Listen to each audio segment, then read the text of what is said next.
परमेश्वर, जब मैं पुकारूं तब तू मुझे उत्तर दे। जब मैं सकेती में पड़ा तब तूने मुझे सहारा दिया। मुझ पर अनुग्रह कर और मेरी प्रार्थना सुन ले। हे यहोवा, तू तो मेरे चारों ओर मेरी ढाल है। तू मेरी महिमा और मेरे मस्तक का ऊंचा करने वाला है। मैं ऊंचे शब्द से यहोवा को पुकारता हूँ और वो अपने पवित्र पर्वत पर से मुझे उत्तर देता है। आइए हम अपने सृजनहार, पालनहार, त्राणकर्ता, सामर्थ्य प्रभु के चरणों में प्रार्थना में अपने आप को नतमस्तक करें। सर्व सामर्थ्य, पराक्रमी, अति तेजोमय जीवित प्रभु, हम सब आपकी शरण में आते हैं। धन्यवाद देते हैं आज के इस पवित्र विश्रामवार के दिन के लिए और हम सबों के व्यक्तिगत, पारिवारिक और कलीसियाई जीवन के लिए। आप ही ने प्रदान किया है और आप ही के पवित्र हाथों के नियंत्रण में है। क्षमा के प्रार्थी है मन, वचन और कर्म से। आपकी पवित्र आज्ञाओं, आपके पवित्र नाम का अनादर किया है।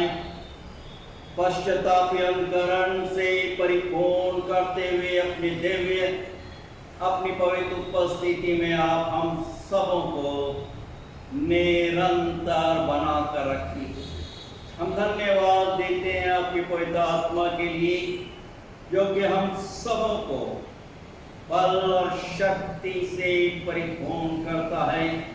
प्रेमी पवित्र परमेश्वर पिता, इस समय हम धन्यवाद देते आपके नाम की हर एक पवित्र कलीसियाओं, विभिन्न संस्थाओं, संगठनों के लिए, Methodist church in India Mumbai regional conference और हर एक आपके दास दासी, मिशनरी गणों, डिकनस लेडीज और हर एक बड़ी छोटी कलीसियाओं के लिए, और गोंदिया मेथोडिस्ट हिंदी कलीसिया, जो महान आज्ञा आपने हमें दी है, बल और शक्ति से परिपूर्ण कीजिए कि हम आपके सामर्थ्य, आपके पवित्र नाम को निरंतर रोशन करते रहे।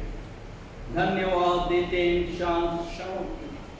प्रेमी पवित्र परमेश्वर पिता, आपने हम में से हर एक को प्रदान किया और विशेष रूप से इस बहुमूल्य जीवन के लिए और जीवितों की दुनिया में हम में से हर एक को स्वस्थ और प्रसन्न चित्त रखा है आप ही की महाकरुणा और अनुग्रह। प्रेमी पवित्र परमेश्वर पिता, निसंदेह आज जबकि हम लॉकडाउन में रहते हुए अपने निवास स्थान पर आपकी आराधना, आपकी स्तुति, आपकी वंदना कर रहे हैं, प्रेमी पवित्र परमेश्वर पिता, हम में से हर एक को ये वर प्रदान कीजिए कि हम आपकी आराधना आत्मा और सच्चाई से परिपूर्ण होकर करें, जो आपकी पवित्र दृष्टि में ग्रहण योग्य। आज की संपूर्ण आराधना को हमारी भक्ति गीत, हमारे ध्यान और मनन प्रेमी पवित्र परमेश्वर पिता आपकी पवित्र दृष्टि में ग्रहण योग्य। हम अपने शरीर, प्राण और आत्मा समेत अपने आप को और हमारे हर एक ऑनलाइन आराधक गणों को आपके सामर्थ्य, आपके पवित्र हाथों में सुपुर्द करते हैं। ये प्रार्थना हम अपने त्रिएक पिता, पुत्र और पवित्र आत्मा के नाम में होकर मांगते हैं। सुनिए और ग्रहण कीजिए दया के सागर। आमीन। प्रभु का धन्यवाद देते हैं इन क्षणों के लिए। और आज हमारे बीच में उपस्थित हमारे WSTS की बहनें हमारे समक्ष विशेष भक्ति गीत प्रस्तुत करेंगे और प्रभु के पवित्र नाम में आपका हार्दिक स्वागत करते हैं। यीशु ने हमें छुड़ाया है पापों के जाल से, यीशु ने हमें बचाया है शैतान की जाल से। तो गाओ हालेलुया, तो गाओ हालेलुया, तो गाओ हालेलुया। हमने शांति पाई है यीशु के नाम से, हमने पाई है क्षमा मुक्ति प्राप्त से, तो गाओ हालेलुया, तो गाओ हालेलुया, तो गाओ हालेलुया। अब हम ना डरेंगे, यीशु जो साथ है, शैतान से हम लड़ेंगे यीशु के नाम से, तो गाओ हालेलुया, तो गाओ हालेलुया, तो गाओ हालेलुया। शालोम शांति और सलाम लाए हैं आपके नाम, शालोम शांति और सलाम ये है यीशु का पैगाम, तो गाओ हालेलुया, तो गाओ हालेलुया, तो गाओ हालेलुया, तो गाओ हालेलुया।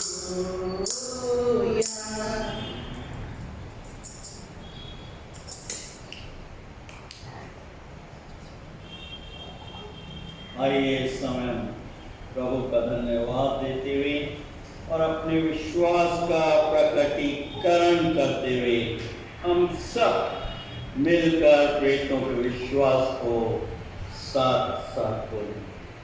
मैं विश्वास करता हूँ सर्वशक्तिमान पिता पर, जो स्वर्ग और पृथ्वी का सृजनहार है, और उसके इकलौते पुत्र हमारे प्रभु यीशु मसीह पर, जो पवित्र आत्मा से देहधारी होकर मरियम नाम कुमारी से उत्पन्न हुआ, 35 पिलातुस के राज में दुख उठाया, क्रूस पर चढ़ाया गया, मर गया और गाड़ा गया, तीसरे दिन मृतकों में से जी उठा, स्वर्ग पर चढ़ गया और सर्वशक्तिमान ईश्वर पिता के दाहिने हाथ जा बैठा, जहां से वो जीवितों और मृतों का न्याय करने को फिर आएगा। मैं विश्वास करता हूँ पवित्र आत्मा पर, प्रचलित पवित्र कलीसिया पर, पवित्र लोगों की संगति, पापों की क्षमा, देह के जी उठने और अनंत जीवन पर। आमीन।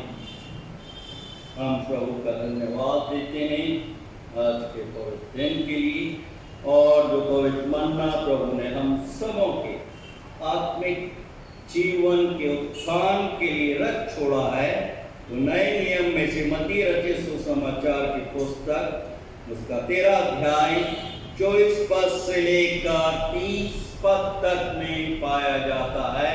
और मैं अनुरोध कर रहा हूँ पास्टर मोनिका हैरी से इन पवित्र वचनों को हम सबों के समक्ष पढ़ें।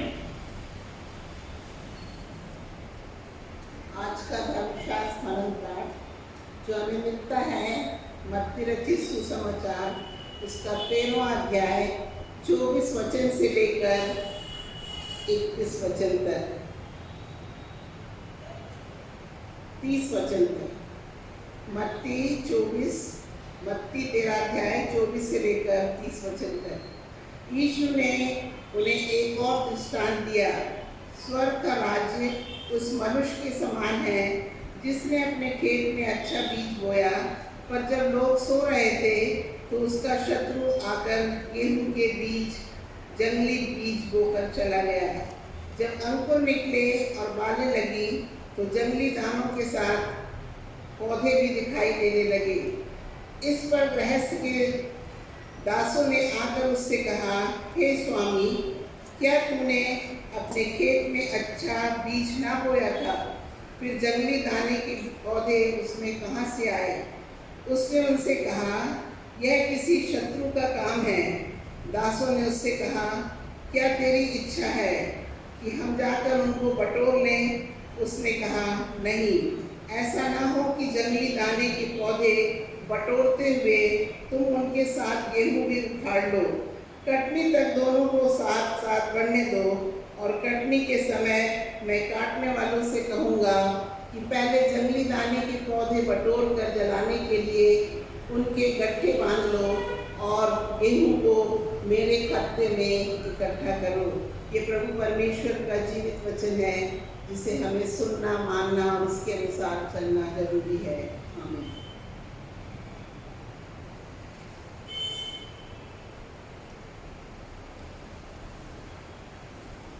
आइए इससे पहले यहाँ पर वचनों को कुछ क्षणों के लिए ध्यान और मनन करें। हम प्रभु से आशीष की प्रार्थना मांगे। सामर्थी पराक्रमी तेजों में जीवित प्रभु, हम सब आपकी शरण में आते हैं। धन्यवाद देते हैं इन शांत क्षणों के लिए, आपके सामर्थ्य जीवित पवित्र वचनों के लिए।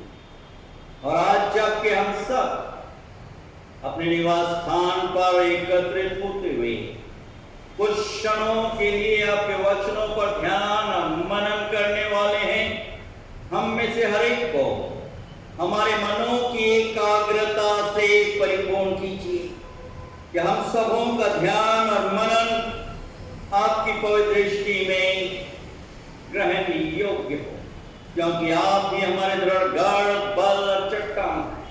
ये प्रार्थना हम अपने त्रिएक पिता, पुत्र और पवित्र आत्मा के नाम में होकर मांगते हैं। सुनिए और ग्रहण कीजिए दया के सागर। आमीन। मत्ती रचित सुसमाचार की पुस्तक, उसका 13 अध्याय 24 पद से लेकर 30 पद तक पवित्र, प्रेरणादायक, जीवित वचन हम सबों के समक्ष पढ़ा गया, जिसका शीर्षक है जंगली बीज का दृष्टांत। और आज मैं कुछ क्षणों के लिए आप सबों के साथ 25 पद पर ध्यान और मनन करूंगा। मत्ती रचित सुसमाचार की पुस्तक, उसके 13 अध्याय में। पर जब लोग सो रहे थे तो उसका शत्रु आकर गेहूं के बीच जंगली बीज बोकर चला गया। अंग्रेजी में न्यू इंटरनेशनल वर्जन में इस प्रकार से है, but while everyone was sleeping his enemy came and sowed weeds among the wheat and went away। प्रभु यीशु के सामर्थ्य पवित्र नाम में ऑनलाइन आराधना सभा में मेथोडिस्ट हिंदी गोंदिया चर्च आप सबों का हार्दिक स्वागत और अभिनंदन करता है। 25 पद 13 अध्याय मत्ती रचित सुसमाचार की पुस्तक। पर जब लोग सो रहे थे तो उसका शत्रु आकर गेहूं के बीच जंगली बीज बोकर चला गया। ध्यान दें, शैतान को जंगली बीज बोने का अवसर कब मिला? जब लोग सो रहे थे। निसंदेह शारीरिक दृष्टिकोण से नींद आना और सोना नेचुरल, या कहना चाहिए स्वाभाविक बात है। परंतु जब आपके जागने का समय है तो यदि उस वक्त आप सो जाएं तो अवश्य आपको व्यक्तिगत रूप से बहुत बड़ा नुकसान होगा।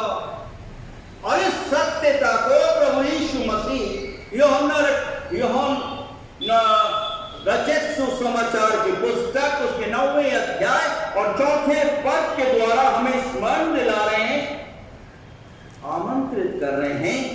जिसने मुझे भेजा है, हमें उसके काम दिन ही दिन में करना अवश्य है।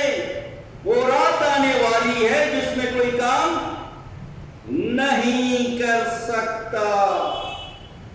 प्रियो, आज हमारे आत्मिक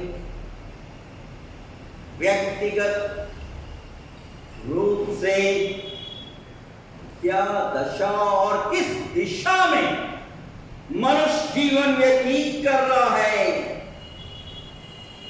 आज निस्संदेह असंख्य लोग सो रहे हैं। उनके व्यक्तिगत, उनके पारिवारिक जीवन में हम देख रहे हैं कि नाना प्रकार की कड़वाहट, वैरभाव है, हृदय में कठोरता है, मुकदमेबाजी, निंदा, जलन, झगड़े आदि कड़वे बीज कहां से आ गए। क्यों? प्रारंभिक कलीसिया में तो कुछ इस प्रकार से नहीं था। प्रारंभिक कलीसिया में जो बीज बोए गए थे उसमें मधुरता थी, मधुर संगति थी। लेकिन आज मसीहों की गिरती हुई दशा का क्या कारण है? सबसे महत्वपूर्ण प्रश्न हमारे समक्ष है। घर घर की कहानी, एक ही कारण, वो है लोग सो रहे। लॉकडाउन में अपने आप को उन्होंने लॉकडाउन कर लिया और हमारे विरोधी शैतान को जंगली बीज बोने के लिए खुली छूट मिले। खुली छूट। शैतान तो बोल रहा है, क्या बोल रहा है? जो मजा सोने में आता है वो दुनिया के किसी कोने में नहीं है। जो मजा सोने में आता है वो दुनिया के किसी कोने में नहीं है। और सत्यता है, मनुष्य सोना। वचन के आईने में हम देख रहे हैं प्राचीन समय में प्रभु का भक्त प्रभु की आज्ञा को प्राप्त करते हुए नूह एक बहुत बड़ी जहाज का निर्माण करता है। और उस समय हम देख रहे हैं वचन के आईने में असंख्य लोग सोए। किसी को किसी की परवाह नहीं थी। 120 वर्ष तक नूह लोगों को प्रभु का वचन का सुसमाचार प्रसार करता रहा। किसी ने नहीं सुना। सब मजाक और उपहास उड़ा रहे थे क्योंकि उनकी आंखों के ऊपर पर्दा पड़ा हुआ। बेखबर होकर सो रहे। और जब अचानक से जल प्रलय आता है तो वो अपने आप में कुछ नहीं कर पाते और सब के सब उस जल प्रलय में नष्ट हो जाते हैं। उत्पत्ति की पुस्तक उसके 7वें अध्याय और 4थे पद में हम देख रहे हैं कि 40 दिन और 40 रात तक घनघोर पानी बरसता। परंतु जो प्रभु परमेश्वर का जन था, प्रभु परमेश्वर का भय मानता था, प्रभु की दृष्टि में खरा था, सच्चाई के साथ अपने परिवार के लोगों के साथ जीवन व्यतीत कर रहा था, एक व्यक्ति विशेष के द्वारा एक परिवार 8 प्राणी बचा लिए। नूह, पत्नी, 3 बच्चे, शेम, हाम और यपेत और 3 बहू बचा लिया। और क्यों? प्रभु परमेश्वर उनके द्वारा, एक परिवार के द्वारा संसार को बचा लेता है। हम वचन के आईने में देख रहे हैं, उत्पत्ति की पुस्तक उसके 28वें अध्याय में याकूब नामक मनुष्य सो रहा था और उस नींद में वो अद्भुत दर्शन देख रहा है। क्या दर्शन है कि स्वर्ग और पृथ्वी के बीच में एक सीढ़ी लगी और उस सीढ़ी पर प्रभु के देवदूत चढ़ रहे हैं, उतर रहे हैं। अद्भुत दृश्य है, अद्भुत नजारा है जो याकूब देख रहा है। प्रियो, 28 अध्याय में उत्पत्ति की पुस्तक उसके 13 पद में प्रभु परमेश्वर याकूब को बोल रहे हैं कि मैं यहोवा तेरे दादा इब्राहिम और इज़ाक का परमेश्वर हूं, और जिस भूमि पर सो रहा है, लेटा हुआ है, उसे मैं तुझे और तेरे वंश को दूंगा। पूरब, पश्चिम, उत्तर और दक्षिण, चारों दिशाओं में तेरे वंश फैल जाएंगे। प्रभु परमेश्वर एक व्यक्ति विशेष के द्वारा पूरे ब्रह्मांड संसार को आशीर्वादित करता है।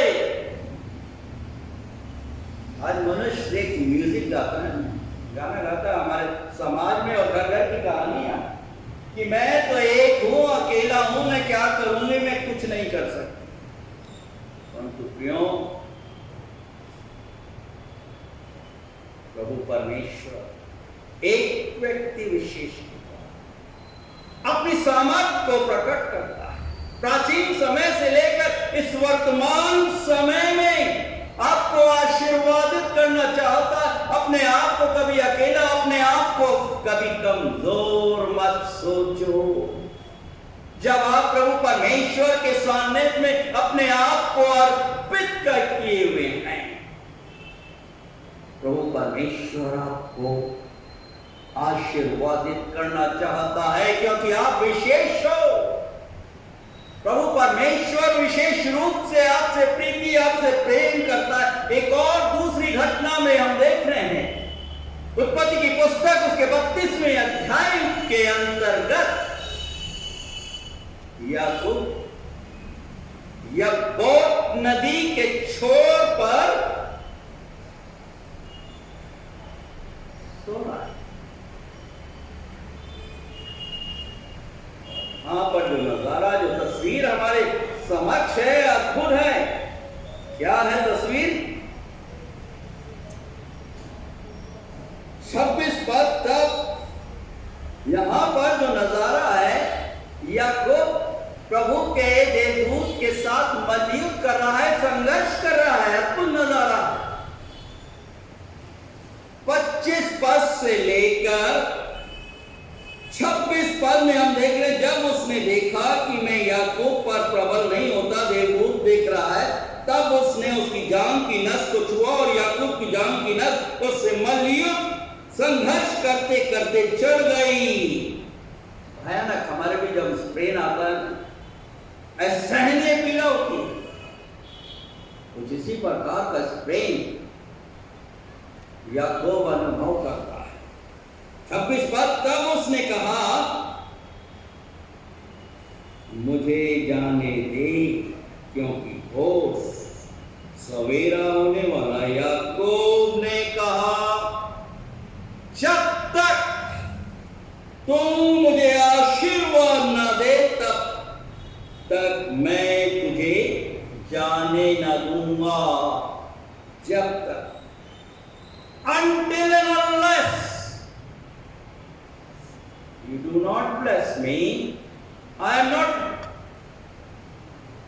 will not let you go. कि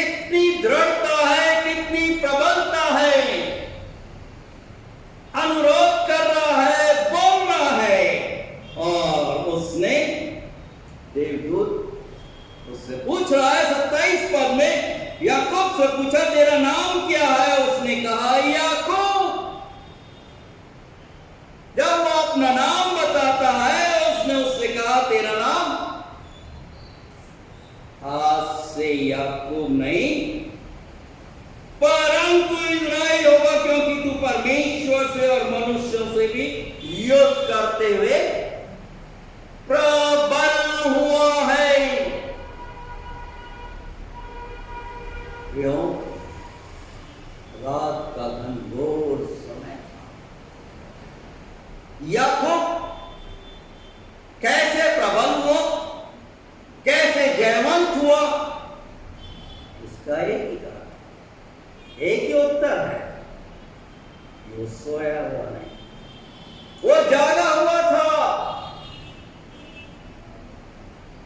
और प्रभु परमेश्वर ने अद्भुत और आश्चर्यजनक रूप से याकूब को एक नया नाम दिया जो आज दिन तक इस संसार में विद्यमान है, और आज दिन तक कोई भी राष्ट्र, कोई भी मनुष्य इज़राइल पर प्रबल नहीं हो पाया।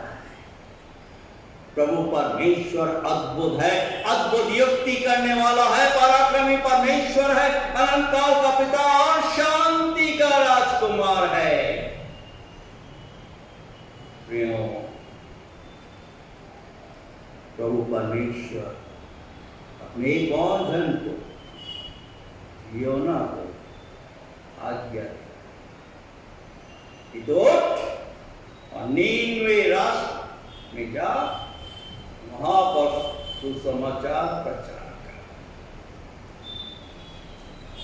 योना क्या कर रहा है? प्रभु परमेश्वर की बुलाहट को, पुकार की उपेक्षा कर रहा है, अनादर करता है, और दौड़ते हुए क्या कर रहा है? तर्शीश की तरफ अपने कदम बढ़ा। तर्शीश में जाने वाले जहाज में टिकट लेता है, पैसा खर्च करता है, और जहाज के निचली भाग में जाकर सो जाता। और अचानक से समुद्री तूफान आता है, और मल्ल लोग, सब लोग अपने आप में भयभीत है, क्योंकि जान परान पड़ी है। चारों तरफ हाहाकार मच गया है।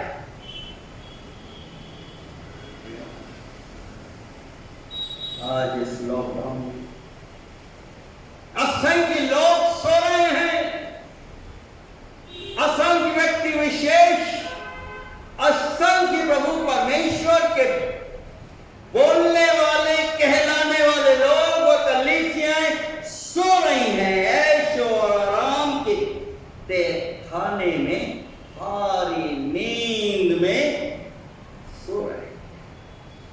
प्रियो, शायद इस बात का जरा भी एहसास नहीं है कि पाप के तूफान से दुनिया और मनुष्य घबराए। अभी तो हमने सिर्फ पहला, क्या कहना चाहिए, कोविड-19 की पहली वेव देखी, दूसरी वेव देखी, तीसरी वेव देखी, अब डेल्टा वायरेंट आ रहा है, उसके बाद और भी एक से एक वायरेंट आ रहा है। पर मनुष्य अपनी हरकतों से बात नहीं आ रहा, वो सो रहा है। हृदय की कठोरता है, कड़वाहट है।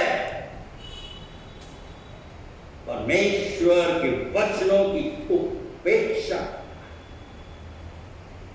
घबराता तो है, भयभीत तो होता है, परंतु प्रभु के प्रभुत्व को, स्वामित्व को स्वीकार नहीं कर रहा। और यही कारण है प्रियो, एक परिवर्तित मनुष्य कौन? पौलुस प्रेरित इफिसियों की कलीसिया को अपने समय में जागृत करते हुए क्या बोल रहे हैं? इफिसियों की पत्री उसके 5वें अध्याय और उसके 14 पद में हर एक व्यक्ति विशेष के लिए वचन, हर एक परिवारों के लिए कि हे सोने वाले जाग और मुर्दों में से जियो, तो मसीह की ज्योति तुझ पर। अपना नाम लिखिए और एक XYZ तुझ पर चमकेगी। इसलिए ध्यान से देखो 15 पद 5वां अध्याय इफिसियों की पत्री। इसलिए ध्यान से देखो कि कैसी चाल चलते हो। निर्बुद्धियों के समान नहीं, पर बुद्धिमानों के समान चलो। अवसर को तुल्य समझो, क्योंकि दिन, बहुत से दूसरे अनुवादों में है कि दिन बहुत बुरे हैं।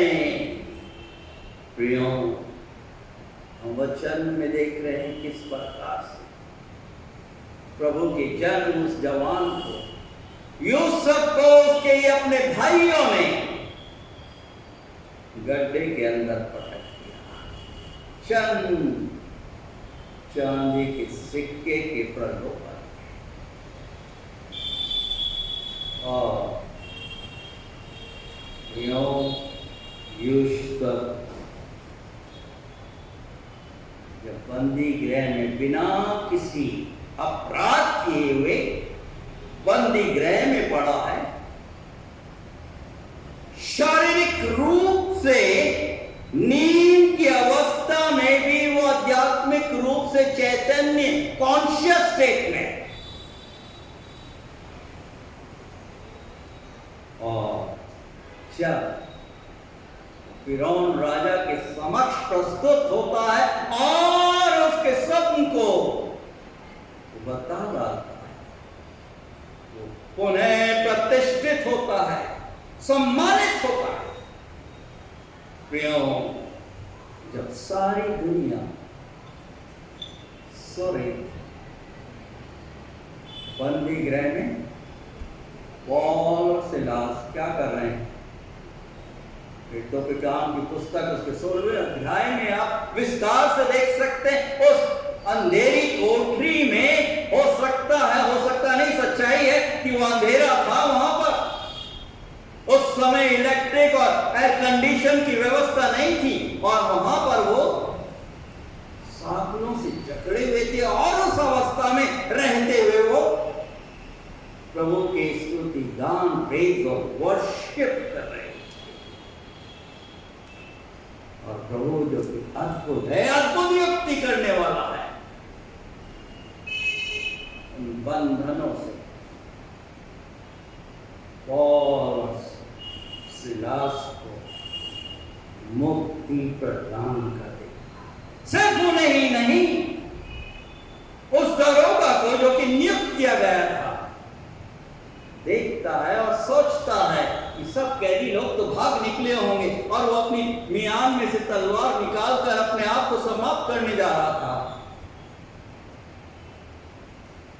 पौलुस बुलंद आवाज में बोलता है, अपने आप को किसी प्रकार की हानि मत पहुंचा, हम यहां पर हैं, हम भागे नहीं। और दरोगा दौड़ता है और दिए को लेकर आता है और देखता है कि पौल और सिलास उसके समक्ष हैं और उनसे अनुरोध कर रहा है, प्रार्थना कर रहा है, हे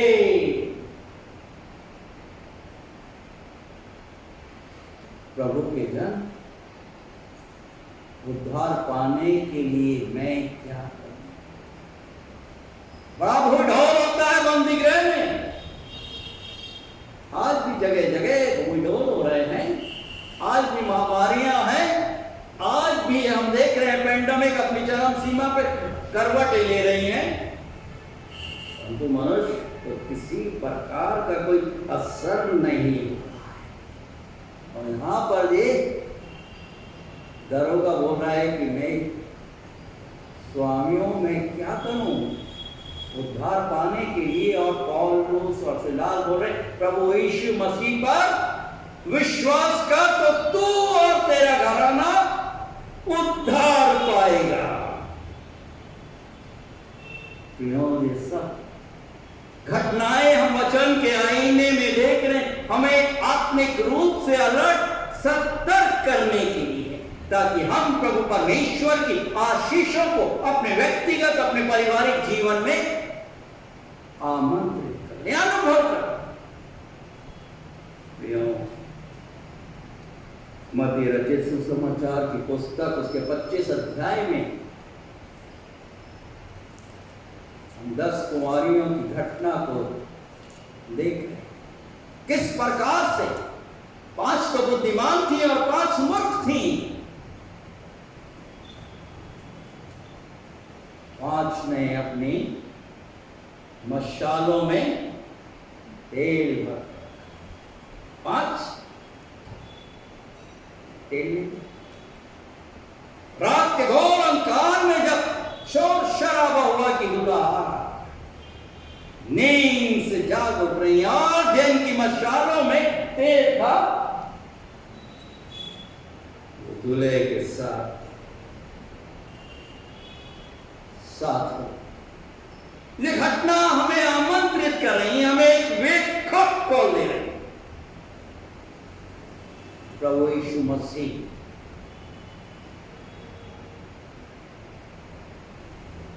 गेत्सेमनी बगीचे में अपने शिष्यों के साथ हैं।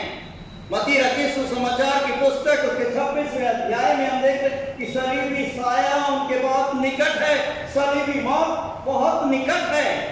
और गेत्सेमनी के बगीचे में जब वो प्रार्थना करने जाए, मत्ती रचित सुसमाचार की पुस्तक उसके 26 अध्याय और उसके 36 पद में हम देख रहे हैं, क्या देख रहे हैं कि वो अपने चेलों से कहने लगा। तब यीशु अपने चेलों के साथ गेत्सेमनी नामक एक स्थान में आया और अपने चेलों से कहने लगा, नहीं बैठे रहना जब तक मैं वहां जाकर प्रार्थना करूं। वे पतरस और जब्दी के दोनों पुत्रों को साथ ले गया और उदास और व्याकुल होने लगा। तब उसने उनसे कहा, मेरा जी बहुत उदास है, यहां तक कि मेरा प्राण निकला जा रहा है। तुम नहीं ठहरो और मेरे साथ जागते। फिर वे थोड़े आगे बढ़ के मुंह के बल गिरा और प्रार्थना करने लगा। अद्भुत प्रार्थना है। हे मेरे पिता, यदि हो सके तुझे कटोरा मुझसे टल जाए, तो भी जैसा मैं चाहता हूं वैसा नहीं, परंतु जैसे तू चाहता है वैसा ही। आज तो मनुष्य शोर शराबा करता है, या अपनी इच्छा प्रकट करता है कि मेरी इच्छा पूरी हो। वो परमेश्वर का मेमना जो जगत के पाप उठा ले जाता है, बड़ी नामता के साथ जमीन पर पड़ा और मिन्नत कर रहा है, अनुरोध कर रहा है, let your will be done. फिर उसने 40 पद में चेलों के पास आकर उन्हें क्या कर रहा है, देख रहा है कि वो तो सोए हुए हैं। और पतरस से कहा, क्या तुम मेरे साथ एक घड़ी भी ना जाग सके? जागते रहो और प्रार्थना करते रहो कि तुम परीक्षा में ना पड़ो। फिर उसने दूसरी बार जाकर एक प्रार्थना की, हे मेरे पिता, यदि ये मेरे पिए बिना नहीं हट सकता तो तेरी इच्छा पूरी। तब उसने आकर फिर से उन्हें अपने शिष्यों को सो पाया, क्योंकि उनकी आंखें नींद से भरी थी। उन्हें छोड़कर फिर वो चला गया और उन्हीं शब्दों में फिर तीसरी बार प्रार्थना। 45 पद 26 अध्याय। तब उसने चेलों के पास आकर उसको क्या बोल रहे हैं कि बेटे सोते रहो और विश्राम। आज प्रभु ने हमको नहीं बोला कि तुम सोते रहो विश्राम। प्रभु यीशु तो बोल रहे हैं कि जागते रहो और प्रार्थना करते रहो कि तुम परीक्षा में ना पड़ो।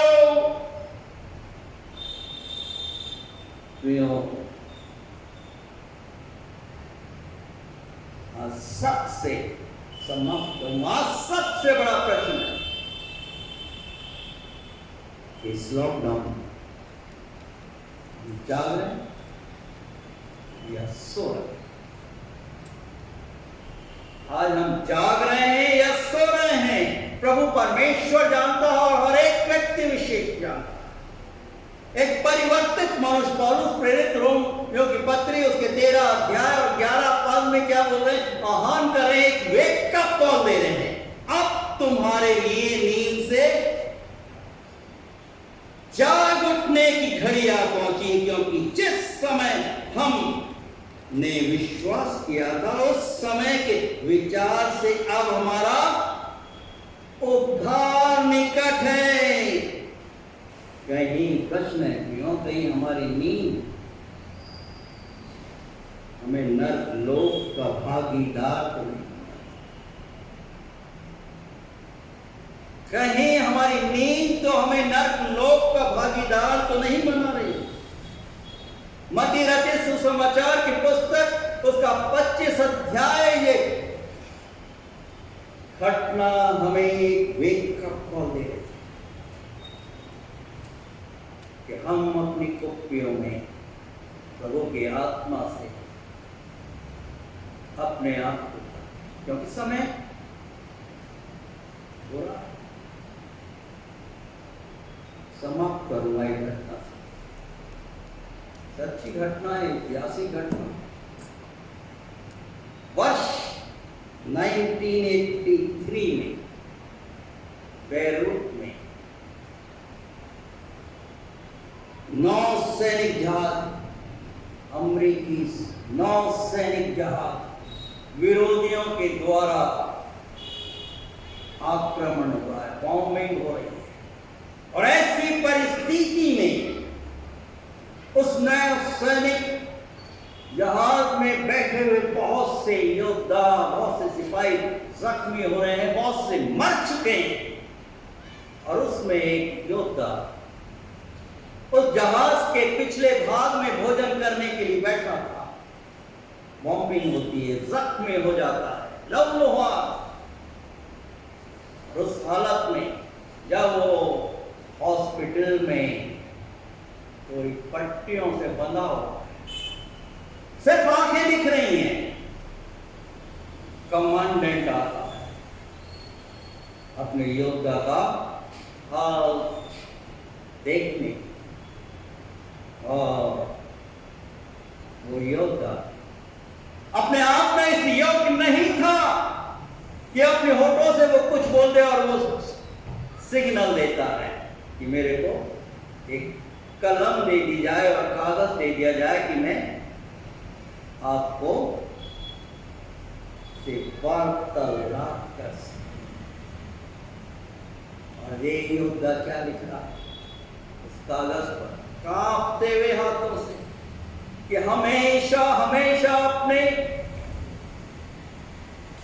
प्रभु परमेश्वर के लिए वफादार बने, हमेशा अपने जीवन के अंतिम श्वास तक। योद्धा लिखता है कि विश्वास योग बने रहो। यूएस मैरीन कोर्ट प्रियो, आज हम क्या, आज हमारा अस्तित्व, हमारी औकात क्या है? हम प्रभु परमेश्वर के एक योद्धा। इस संसार में प्रभु परमेश्वर ने हमें रखा है अपनी महान योजना के अंतर्गत, और ये घटना हमें सबक दे रही है कि हम प्रभु परमेश्वर के प्रति विश्वास योग बने रहें, चाहे परिस्थितियां कैसी भी क्यों न। लॉकडाउन में सांप्रदायिक दंगे हैं, महामारियां हैं, लड़ाई झगड़े, आर्थिक स्थितियां खराब हैं। प्रभु परमेश्वर इस योद्धा के द्वारा उनमें से हर एक आमंत्रित करे और आश्वस्त करे कि विश्वास योग पर। यही सच्चाई पौलुस प्रेरित हमारे समक्ष रखते हैं। अब तुम्हारे लिए नींद से जाग उठने की घड़ी आ पहुंची है, क्योंकि जिस समय हमने विश्वास किया था उस समय के विचार से अब हमारा उद्धार निकट है। हमारा उद्धार निकट है, क्योंकि प्रभुओं का प्रभु, राजाओं का राजा यीशु महाराज के राज आने वाला। प्रश्न है, क्या हम तैयार? प्रभु सहायता, रक्षक, अगुवाई कर कि हम अपनी इच्छा के अनुरूप नहीं, परंतु प्रभु की इच्छा के अनुरूप अपने चलायमान जीवन प्रभु के सामर्थ्य पवित्र हाथों में सुपुर्द कर, क्योंकि प्रभु हम में से हर एक को यही चाहता है कि हम अपने जीवन की अंतिम श्वास तक दृढ़ता के साथ विश्वास योग्यता प्रदर्शन कर, जैसे पौलुस प्रेरित हो रहे हैं कि मैंने अपने जीवन की दौड़ पूरी कर दी, मैंने विश्वास की रखवाली की, और भविष्य में मेरे लिए, सिर्फ मेरे लिए नहीं परंतु हर एक प्रभु के विश्वासियों के लिए प्रभु वो मुकुट देगा जो कभी मुरझाने वाला प्रभु सहायता अगुवाई कर, कि हम अपने शरीर प्राण और आत्मा समेत अपने जीवन, अपने परिवार के बच्चों के जीवन, जिस प्रकार से उन्होंने अपने समय, अपने परिवार, अपने बच्चों की रक्षा, उनके लिए उद्धार के मार्ग को प्रशस्त कर, आज प्रभु हमसे यही काम, यही प्रबल इच्छा रखा कि हम उसकी संगत में, उसकी निकटता में निरंतर बने। आइए हम अपने फिर प्रार्थना में। सर्व सामर्थ्य पराक्रमी अति तेजों में जीवित कहो, हम सब आपकी शरण में आते हैं। धन्यवाद देते हैं इस बहुमूल्य जीवन के लिए, आपके पवित्र वचनों के। आप हमें स्मरण दिला रहे हैं, आमंत्रित कर कि तुम मेरे राज और धन की खोज करो, मैं तुमको सब कुछ दूंगा। निस्संदेह नींद से जाग उठने का समय, हम क्षमा के प्रार्थना, मन वचन और कर्म से आपकी आज्ञाओं, आपके पवित्र नाम का अनादर कर रहे, पश्चातापी अनुकरण से परिपूर्ण करते हुए अपने देवी, अपनी पवित्र उपस्थिति में आप हम में से हर एक को निरंतर अपनी निकटता में बनाकर रखें। आप हर एक व्यक्ति विशेष से प्रेम करते, सिर्फ एक व्यक्ति विशेष से नहीं परंतु अपनी संपूर्ण कलीसिया से, और उसके लिए आप अति शीघ्र आने वाले इस पवित्र, महान और भयानक दिन के लिए तैयार कीजिए। हम धन्यवाद आपकी पवित्र सहायता, और आप यही कामना और एक प्रबल इच्छा रखें कि हम अपनी मशालों में आपके पवित्र आत्मा रूपी तेल से अपने जीवन को भर और आपकी सामर्थ्य से परिपूर्ण होना। इन अंतिम और कठिन दिन धन्यवाद देते कलीसिया के हर एक बड़े छोटे परिवार, हर एक सियानों, हर एक जवानों, हर एक मासूम बच्चों सहायता कीजिए, रक्षा कीजिए, अगुवाई कीजिए।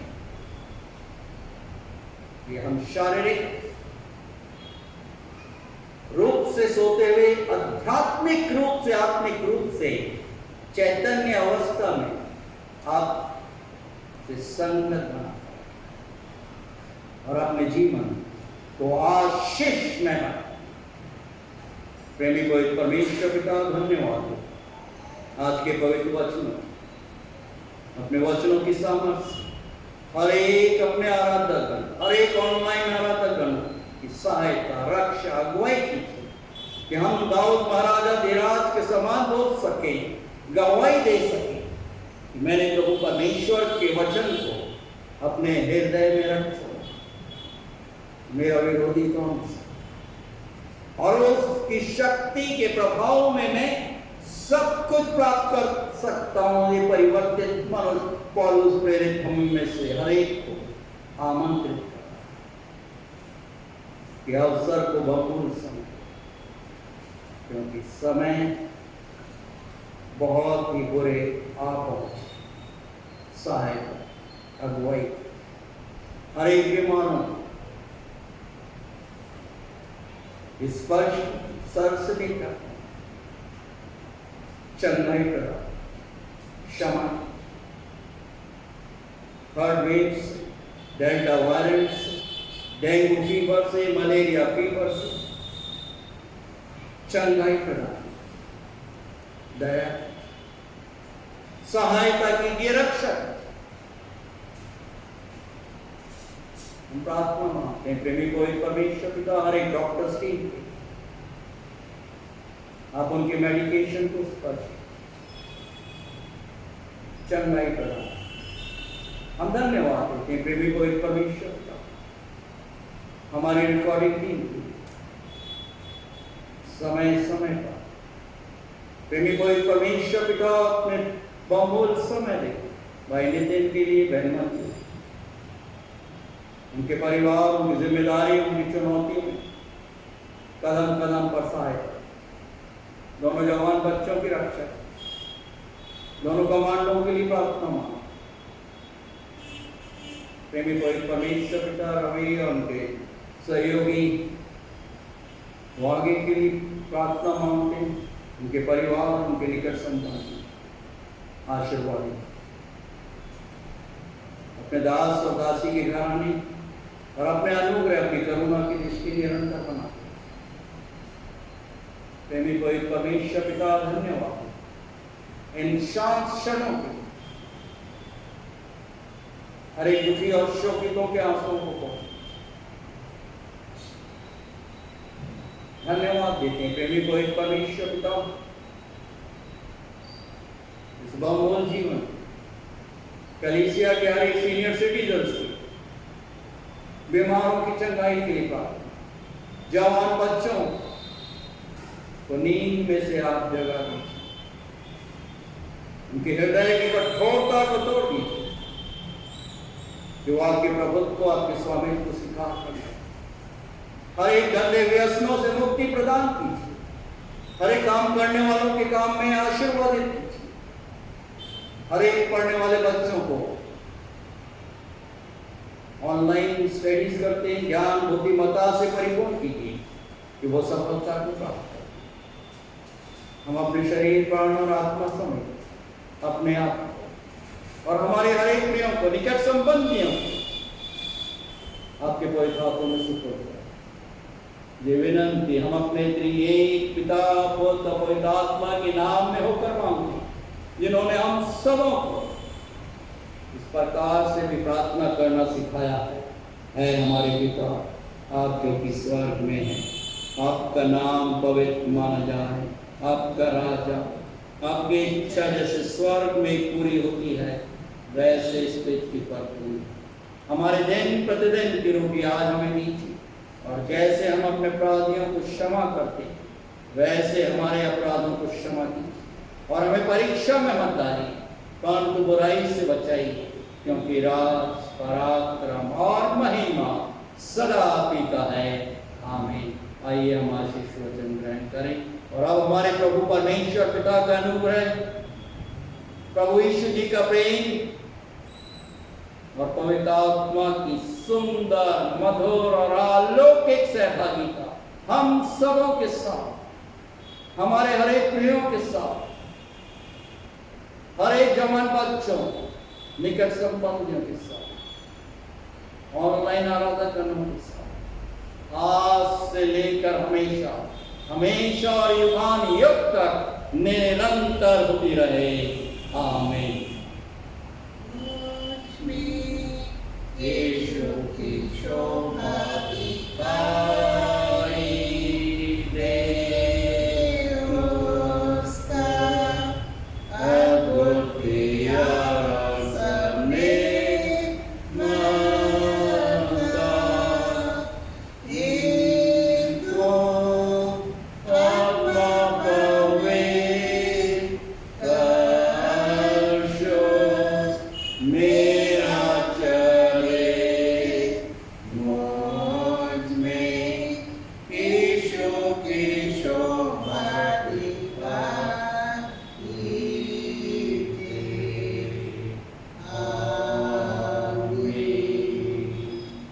Jai Shri, praise the Lord, God bless you all.